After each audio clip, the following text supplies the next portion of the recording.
991 ሀገር ውስጥ እስከ ዓለም አቀፍ ሳይንሳዊና የረቀቁ የወንጀል ምርመራ ውጤቶች እንዲሁም ተረኮች የሚስተናገዱበት ዝግጅት ቀርባል። 991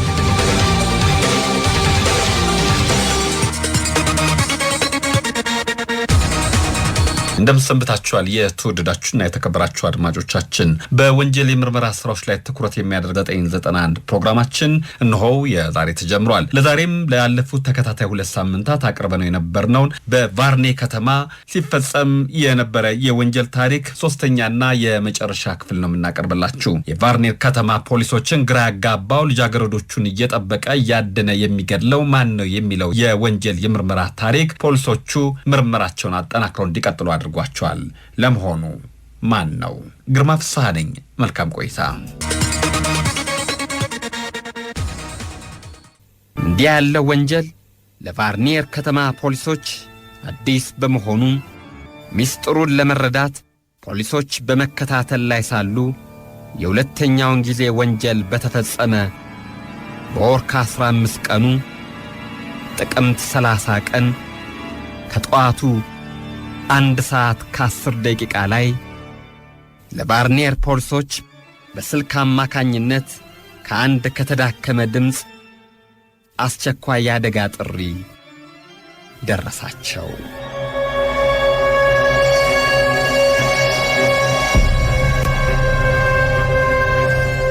ጥሪው የተደረገላቸው ከዛችኛዋ ከልማደኛዋ ወጣት ሲሆን ቃሉም እንዲህ የሚል ነበረም።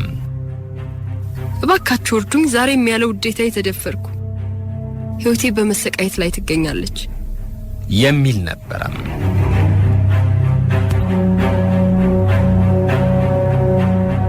ቃሉ ድካም ወይም ፍርሃት ከተጫጫነው ሰው የሚነገር ይመስላል። ይህም በመሆኑ የቫየር ፖሊሶች ወንጀለኛውን በወንጀል ተግባሩ ላይ እንደሚገኝ ገምተው እጅ ከፍንጅ ለመያዝ ወደ ተጠሩበት ቦታ ፈጥነው ተሰማሩ። ዛሬም ያለ ወትሮዬ ተደፈርኩ፣ ሕይወቴ በመሰቃየት ላይ ትገኛለች የሚለው ጥሪ ለፖሊሶቹ ሲደርሳቸው መግቢያው ያልታወቀውን አፋኝ እጅ ከፍንጅ ለመያዝ የሚችሉ መስሏቸው በፍጥነት ወደ ወጣቷ ቤት ቢሄዱም ወንጀለኛውን ሊያገኙት አልቻሉም። ፖሊሶቹ ወንጀል ተፈጽሟል ከሚባልበት ቤት እንደደረሱ ያገኙት የተደፈረችውን ወጣትና እናቷን ብቻ ነበረም። ወጣቷ እንደተረዱት በዚያ ዕለት የተፈጸመው ወንጀል እንዳለፈው ጊዜ ተመሳሳይ መሆኑና ሰውየውም ያው የቀድሞ መሆኑን ገለጸች። በ2 ወር ውስጥ 3 ጊዜ ያለ ውዴቷ የተደፈረችው ያቺ አሳዛኝ ወጣት ከመቼውም ይልቅ በዚያ ዕለት ተዳክማ ትታይ ነበረም። የወንጀለኛው አድራጎት ከመቼውም በበለጠ እንዳሰቃያትና ስለቱ የሚያብረቀርቅ ጩቤ እያሳየ እንዳንገላታት በድካም ተውጣ ለፖሊሶች አስረዳች። በዚህ ዕለት ማታ ወጣቷ ወደ ቤቷ እንደገባች በሮቿን እንደ ልማዷ አጠንክራ ዘግታ ነበረም። እኩለ ሌሊት ላይ በሮቹን በኃይል ገንጥሎ ሲገባ ብትነቃም ሕይወቴን ያተርፍልኝ ይሆን ብላ ከመማፀን በቀር ሌላ ዕድል አልነበራትም። ከንጋቱ 12 ሰዓት ከ45 ደቂቃ ላይ አንዳችም ቃል ሳይተነፍስ ከቤት ወጥቶ ሄዷል። በዛሬውም ሁኔታ በሰውነቱ ላይ የመስቀል ቅርጽ ማየቷን አስረድታ ድርጊቱ የባሰና አሰቃቂ ከመሆኑ በቀር ሰውየው ያው የቀድሞ መሆኑን አረጋግጣለች።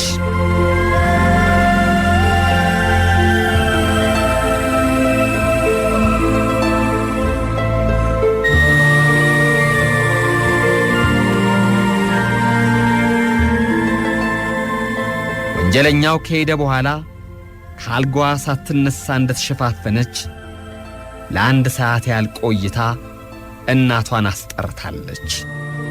እናቷም ሁኔታውን ለፖሊስ መግለጹ ጠቃሚ መሆኑን ስለነገረቻት ወጣቷ ወንጀለኛው ከሄደ በኋላ እርዳታ የምትጠይቀው ምናልባት በበራፏ ቆሞ የምታደርገውን ሁሉ ያዳምጣት እንደሆነ እንደገና ተመልሶ ይገድለኛል በማለት እንደሆነ አስረድታለች።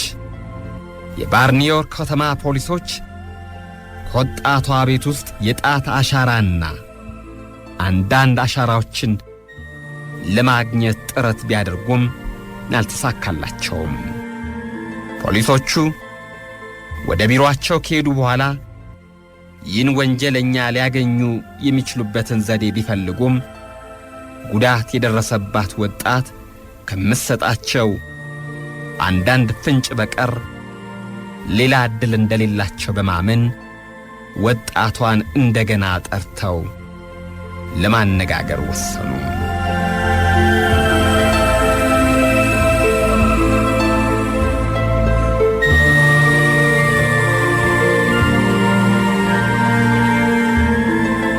ወጣቷ ከመርማሪዎቹ ፊት ቀርባ የተጠርጣሪውን አቋም እንደገና በቃሏ በምታስረዳበት ጊዜ ከፖሊሶቹ መካከል የስዕል ችሎታ ያለው የአምሳ አለቃ ሊደር በወረቀት ላይ የሰውየውን ስዕል መንደፍ ጀመረም። ይህን ግምታዊ ተግባር በሚያከናውንበት ጊዜ ከኦቶዋ ከተማ ፖሊስ የተላለፈ የሚከተለው የወንጀል ሪፖርት ለመርማሪዎቹ ቀረበላቸው።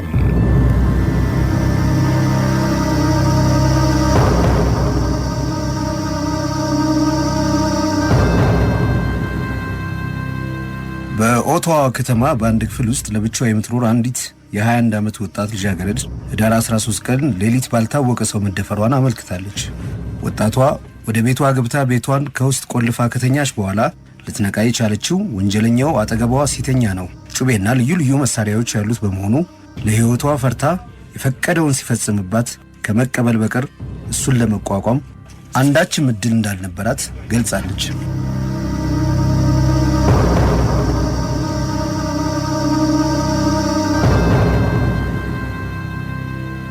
በባርኒዮር ከተማና በኦታዋ ከተማ በሚኖሩ ሁለት ወጣቶች ላይ የተፈጸመው ድርጊት አንድ አይነት ከመሆኑም በላይ ሁለቱም ወጣቶች ስለተጠርጣሪው የሰጡት ልዩ ምልክትና የአድራጎቱ ጠባይ ተመሳሳይ በመሆኑ በሁለቱም ከተሞች የተፈጸመው ተመሳሳይ ወንጀል በአንድ ሰው መሆኑን ለማረጋገጥ ተቻለ።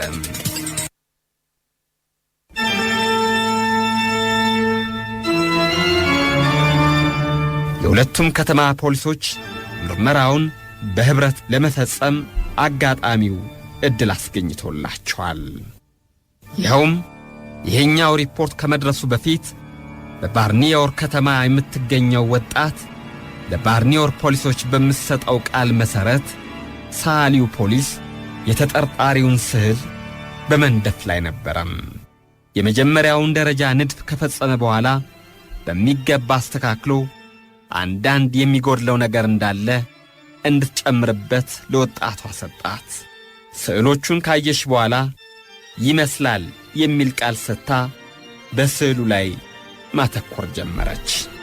የጨመረችው ብዙ ነገር ባይኖርም ስለ ጸጉሩ፣ ስለ ጺሙ አንዳንድ ማሻሻል አድርጋለች። ይቺ ወጣት ስለ ተጠርጣሪው በይበልጥ የምታውቀው ስለ ጠረኑ ስለሆነ በስዕል ልትገልጸው ባትችልም ይህንኑ ደጋግማ መናገሯ አልቀረም። የስዕሉ ጉዳይ በዚህ እንዳለ ስለዚሁ ጉዳይ የሚጠረጠሩ ናቸው የሚባሉ የብዙ ሰዎች ፎቶግራፍ የያዘ አልበምም ቀርቦላት ከዚሁ መካከል የሚመስላትን እንድትመርጥ ተጠየቀች። አንዳንዶቹን ፎቶግራፎች ስታተኩር ቆየችና ሁለተኛው ገጽ ስትገለብጥ የጋርላድን ፎቶግራፍ እንደተመለከተች ይህ ነው ጠላቴ ብላ ራሷን በሁለት እጆቿ ይዛ ጮኸች። ባለፎቶግራፉ ጋርለድ በ3 ተለዋዋጭ ስሞች ይጠራል። በፖሊስ በኩል ጋረንቲን ወይም ላብሬኝ ወይም ዱካቲ በመባል ይታወቃል።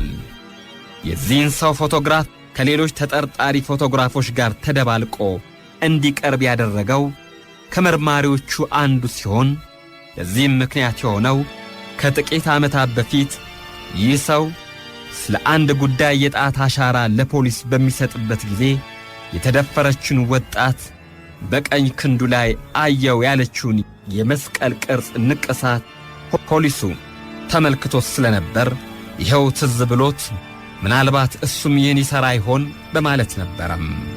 ወጣቷ የዚህን ሰው ፎቶግራፍ ባየች ጊዜ ያለመጠራጠር እሱ ነው ሰውየው ብላ በጩኸት በገለጸች ጊዜ የቫርኔር ፖሊሶች ስለ ምርመራው መሳካት እየተደሰቱ የመያዣ ትዕዛዝ ከፍርድ ቤት ለማግኘት ተጣደፉም።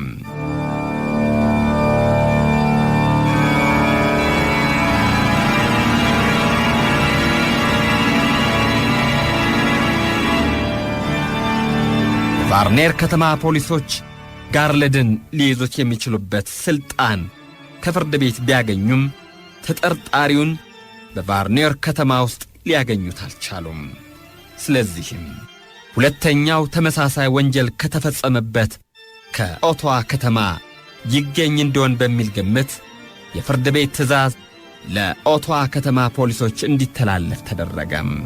በዚህ መሠረት በማግስቱ ከቀኑ 10 ሰዓት ከ30 ደቂቃ ጋርለድ በኦቶዋ ከተማ ውስጥ ተያዘም።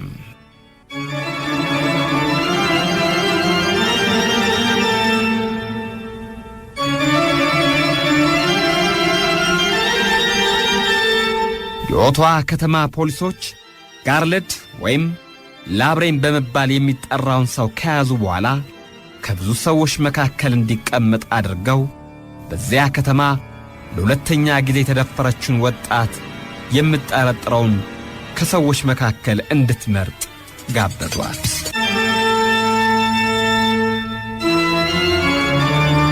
ከሰዎቹ ፊት ቀረብ ብላ ካማተረች በኋላ ጋርለድን እሱ ነው ብላ ሳየች። እንደገና ከአንድ ክፍል አስገብተዋት ሰዎቹን እንድታይ ካደረጉ በኋላ ሁሉንም በሰልፍ አቁመው ተጠርጣሪው ወንጀሉን በፈጸመ ጊዜ ይናገር የነበረውን ቃል በየተራ ሁሉም እንዲናገሩ በማድረግ በድምፁም እንድትለየው ተደረገም። ሁሉም በየተራ ተመሳሳይ ቃል በተናገሩ ጊዜ ጋርለድን ወይም ላብሬኝ በሚናገርበት ጊዜ ጠላቴ አሁን የተናገረው ነው ብላ ቃሏን አሰማች። የኦቶዋ ፖሊሶች ይህን ካረጋገጡ በኋላ ወንጀለኛውን ለቫርኔር ፖሊሶች ከነመረጃው አስተላለፉም። በዚያም ተመሳሳይ እርምጃ ከተወሰደ በኋላ ጋርለድን መግቢያው ያልታወቀው የልጃገረዶች አፋኝ መሆኑ ተረጋግጦ የአካባቢ ማስረጃዎች ተጨምረው ጉዳዩ ለፍርድ ቀረበም። መግቢያው ያልታወቀው የልጃገረዶች አፋኝ ፍርድ ቤት በሚቀርብበት ጊዜ እሱን ለማየት የጓጉ ሰዎች አካባቢውን አጣበውት ነበረም። የወንጀሉን መፈጸም የሰሙት ሴቶች ሁሉ የቤት ውስጥ ቀበሮ መጥቷል በሚል ፍራቻ በእነሱ ላይም እንዳይደርስ በፍርሃት የመሰንበታቸውን ያህል ከተያዘም በኋላ ምን መሆኑን ለማየት በበለጠ ጓጉተው ነበረም። ወንጀለኛው ፍርድ ቤት በቀረበ ጊዜ ለሕግ ሰዎች ሁሉ አስቸጋሪ የሆነውን የመድፈሩን ወንጀል ተደጋግሞ የተፈጸመባትን በቫርኔር ከተማ የምትገኘው የ24 ዓመት ወጣት ወይዘሪት ቀርባ ድርጊቱን እንድታስረዳ በተደረገ ጊዜ ነው።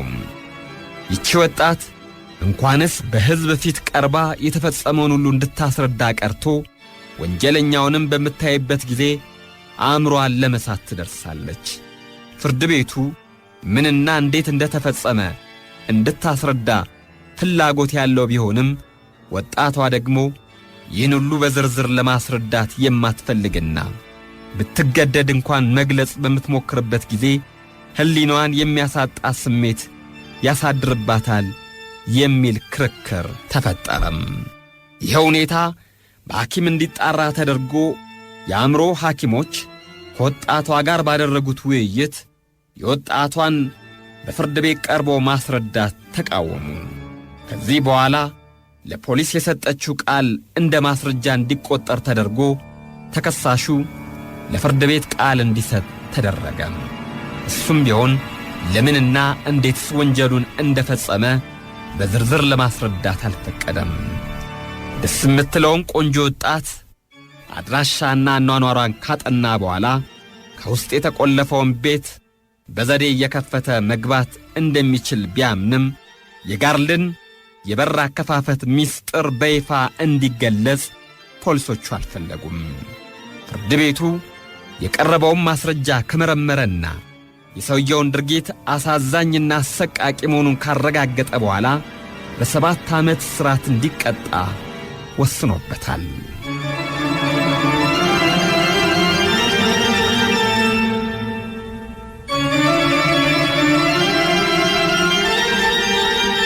ይህ የምርመራ ውጤት የሚያስረዳው ፖሊሶች የሚቀርብላቸውን አቤቱታ ችላ ሳይሉ ወይም ሊገኝ የሚችል አይደለም ብለው ተስፋ ሳይቆርጡ ለመከታተል ከሞከሩ በሁሉም ነገር ውጤት ሊገኝ መቻሉን ይመስለኛል። አድማጮቻችን ለተከታታይ 3 ሳምንታት ያቀረብነው በባርኔር ከተማ ልጃገረዶችን እያፈነ የሚያድነው ነፍሰ ገዳይን ፖሊሶች የያዙበትን የወንጀል የምርመራ ታሪክ አጠናቀቅን። ሳምንት እንገናኛለን። ግርማ ፍስሐ ነኝ። መልካም ለተቅዳሜ